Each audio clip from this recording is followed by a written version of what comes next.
Hello everyone, hello my little dyslexia community. Norda is here and welcome a new episode of Real Talk with Norda. Today my dear guest is Rebecca. She's 15 years old, a junior in high school and live in USA. She was diagnosed with dyslexia at the age of 9. Regarding to her remediation receiving from a local learning center, the people there along with her family become her biggest support through her dyslexia journey. She has been a competitive figure skater for the past 6 years, and she's done pageants for the past 5 years, holding the title of Princess of America Teen Miss Sooner State. But she won nationals a month ago and had taken over her national title holder account. Her platform for pageants is called The Glitch in the Brain. This comes from her own journey with dyslexia and her passion to support children with learning differences and advocate for them. Her goal is to attend the University of Texas and medical school to become an OBGYN doctor specializing in fertility. Okay, welcome, dear Rebecca. I'm really happy because you're part of Real Talk with Norda, and congratulations on your title, and I'm really proud of you.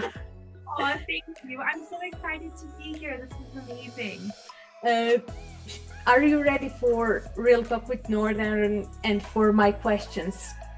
Absolutely. Okay, my first question for you is dyslexia in your school time. Like, what kind of struggles did you had, and how do you deal with them? Absolutely. So I wasn't diagnosed with dyslexia until going into the 5th grade. Mm-hmm. So when I was younger, I was always being thrown into like the special ed classes or being given more time to read. And so from a young age, I thought that something was wrong with me, but no one ever knew what it was.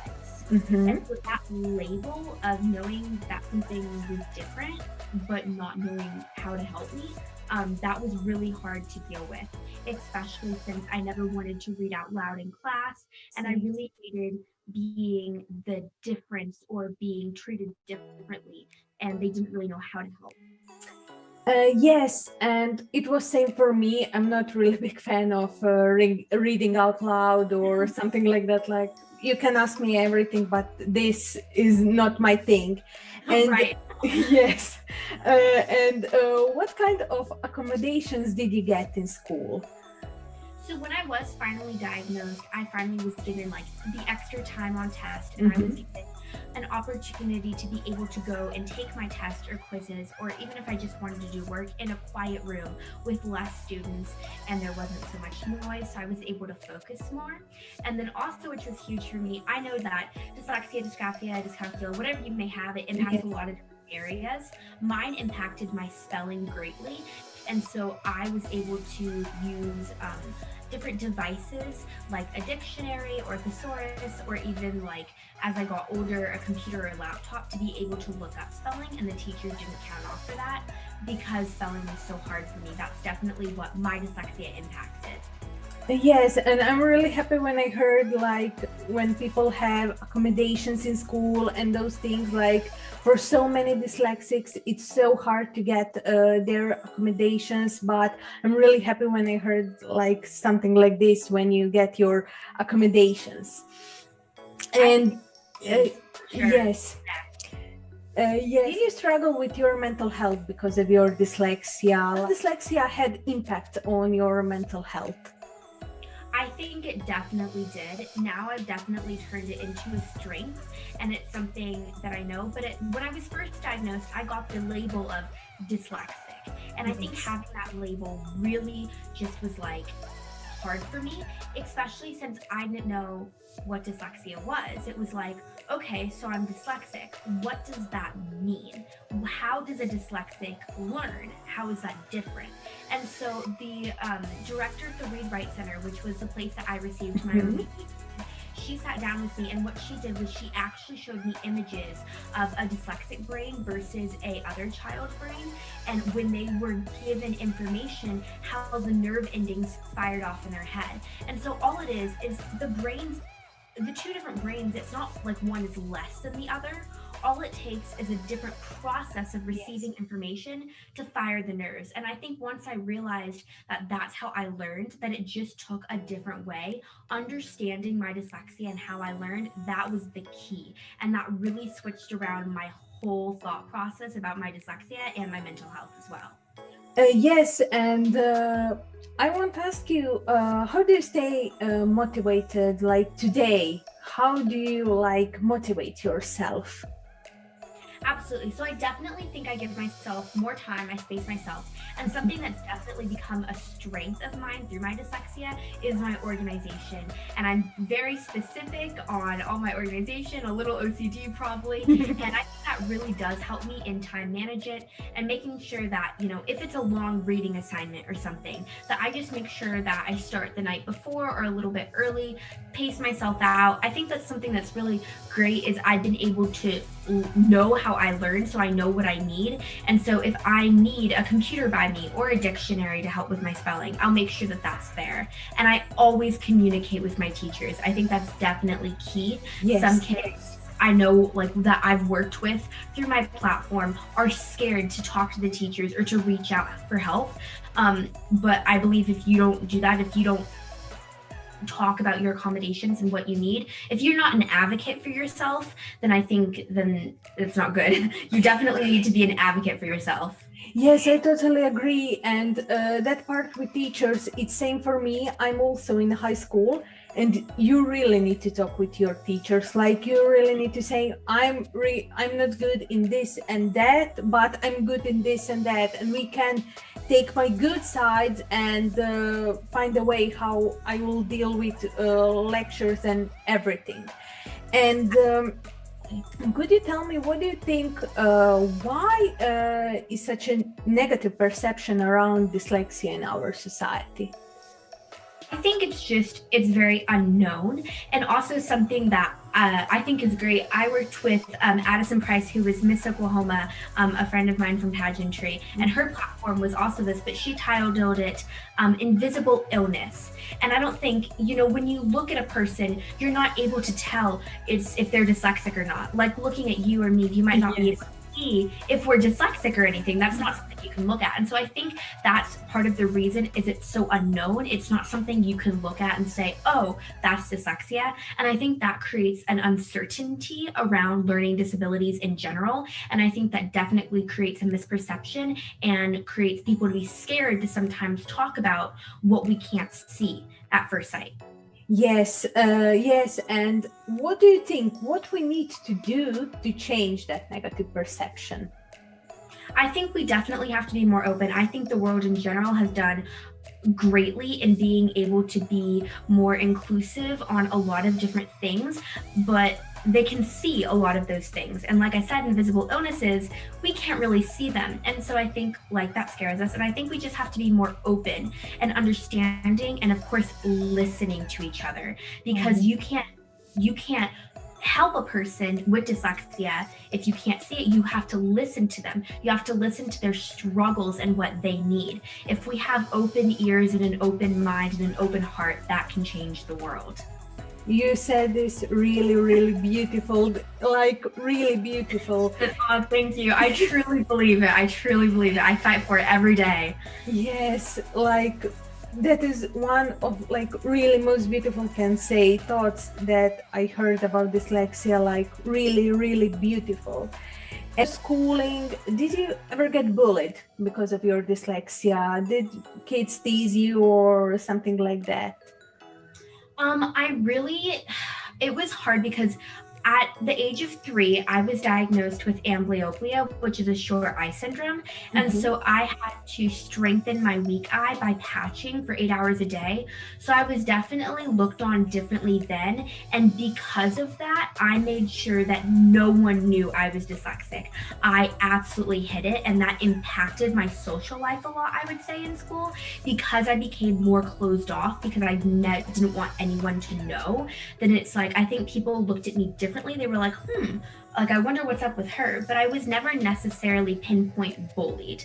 And I think that's partly maybe because I definitely did close myself off so much because I didn't want anyone to know. Yes. What part of life you think dyslexia has biggest influence on you? On me, I for sure say a lot of my like public speaking skills and being able to present myself. Sometimes, reading, spelling, putting words on paper, that's not great. But if I'm able to talk like I'm doing now, or like in pageants when I get up on stage and I'm able to give a speech, that's definitely a strength of mine. And that's something that's impacted me a lot is, play to your strengths. Everyone has strengths and everyone has weaknesses. So counterbalance, and that's something that I've definitely done, is I've used my voice as an impact, and that's definitely something dyslexia gave me. Yes, and could you tell me some of your dyslexia tips and tricks, with learning and organization, like few of them? Something that I do is, so I have my phone with me always and I use like notes. And so I'm a big list person. So just notes and checklists. And sometimes if I have to write it out too, something for me that really satisfies me is having a little box and then putting a check mark. Those check marks make my day sometimes. And we all need that little personal motivation sometimes, that little spot of happiness that we get when we accomplish something. And I think that definitely motivates us to continue doing. So I definitely encourage, whatever works for you, but if that's something you want to try, just those little motivations, it keeps you definitely organized and it shows you what you've accomplished, be proud of that, and then what you have left to accomplish for either later the day or the next day. Yes, and what kind of attitude, is your attitude towards dyslexia positive or negative? Absolutely positive, because I think, I always try to use, learning difference instead of disability, because it's really not a disability. Everyone in the world is different. We are all different in some way. It doesn't make us any lesser than anyone else. It's not a disability. And so I think dyslexia is just, sure, it's a label, but it's a label that I believe it can be used positively and negatively. I used to think about it negatively quite often. That's all that I thought about it was a negative. But, being dyslexic is something I'm proud of. It's something that I can associate with myself with. There's a wonderful dyslexic community out there that's so supportive. And, there's a lot for all the other learning disabilities too. Like, I have a brother who is definitely more dysgraphic than I am, or I'm dyslexic, he's more dysgraphic. And so, it's all a place that we can relate to. And if we think about it positively, it creates a community and a society that is beautiful and wonderful to be a part of and very supportive. Yes, I said that public speaking is one of your strengths. Could you tell me more of your strengths and also your dyslexia weaknesses? Absolutely. So I think my main dyslexia weakness has been it tricks up sometimes on it crosses things for me, just like looking at things in general, trying to read or process some things. It switches them backwards or changes them around. So I have to go back and think about it over a couple of times. I'm definitely, with the spelling, I want to spell how it sounds. So if you speak something to me, I write it down by how it sounds and not necessarily the phonics of it. And that's a really big difficulty and a weakness, is the phonics and everything, which phonics is like a basic thing taught in like kindergarten and stuff, which was very difficult before I even knew I was dyslexic. But definitely some strengths would definitely be the public speaking, but I also have natural writing. And I know that might not be some for dyslexics, it can impact writing, but for me, I find writing coming very naturally. And if I speak it in my head, which is something naturally coming to me as well, it flows down on the paper. And I mean, my parents say, I don't know how much I believe it, but they say I have beautiful writing. So Great. I'm dysgraphic, but I can say, like, in dysgraphia world, I have really beautiful writing. Like when you look other dysgraphics, it's good. Right. And my last question for you is, could you share with us your message to our dyslexia community? What do you think, what is most important thing for us dyslexics? I think personally, awareness, identifying whatever your difference is, your learning difference, and realize your strength and weakness. And like I said earlier, advocate for yourself. And sometimes advocating for yourself means asking help. I had to reach out to my family. I had to reach out to my teachers. It is not a weakness. Does not mean that you are weak if you reach out for help. Advocate for yourself. Fight for your dreams and your goals, because a learning disability, a learning difference, whatever you may have, it does not define you. I'm over here and it took me 6 years, but I won a national title. And that is something that I am so beyond happy to be able to reign this year and represent my platform.